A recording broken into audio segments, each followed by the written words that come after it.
سلامونه او نیکی هیلې الحمدلله نن 22مه روژه ده او موږ په انګلستان په لیډ ښار کې افغان جومات کې راغونډ شوي لیډ ایجوکیشن سنټر کې الحمدلله هلته هر روژه ماتې موږ الحمدلله داسې په اتفاق په اتحاد سره کړې او بیګاله زمونږ ختم دی د قرآن ختم تراویح دي نو ملګرو مې را دعوت کړي دا وګوره الحمدلله ټول افغانان وروڼه مسلمانان وروڼه په اتفاق په اتحاد باندې د کاري صاحب د وطن دپاره به ډېرې دعا کوو حاجي صاحب د وطن دپاره چې افغانستان د بدبختۍ هم نه خلاص شي او خدای دغه کوم مصیبتونه یې دې نه خلاص کړي دا تاسو موږ همیشه دعا کوو هر ماخوستن دعا کوو ډګروال صاحب ما سره دی چې ډېر خدمت کوي الله دې ته ډېر عمر ورکړي د دې سنټر او زموږ چې دا څومره روژه ماتې شوي ډګروال صاحب پکې ټولو ملګرو خدمت کړی او ډګروال صاحب ډېر خدمت کړی دغه ملګري دي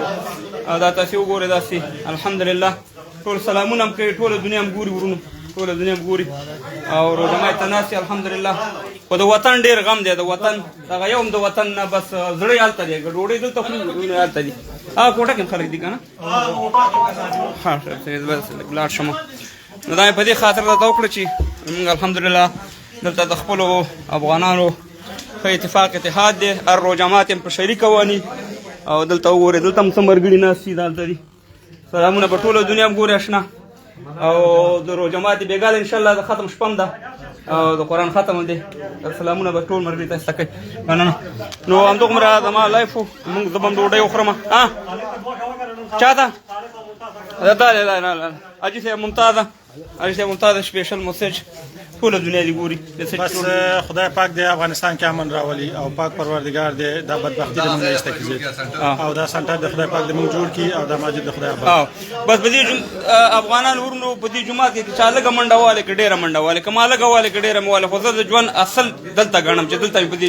دغه مې ګټه د هغې دنیا الله یې ټول تاجونه ورکړي پروګرام ټول دوستانو ته او ځان معرفي که سړی د کوم ځای سړی د لغمان نه الحمدلله ته ګوره تشنابونه مشبابونه هم دا کار پکې دي دلته هم کسان دي دا وګورئ دا ځوانان دلته ټول ناست دي الحمدلله اشپزخانه ده دا هم ټول سلامونه کوي ټوله دنیا هم ګوري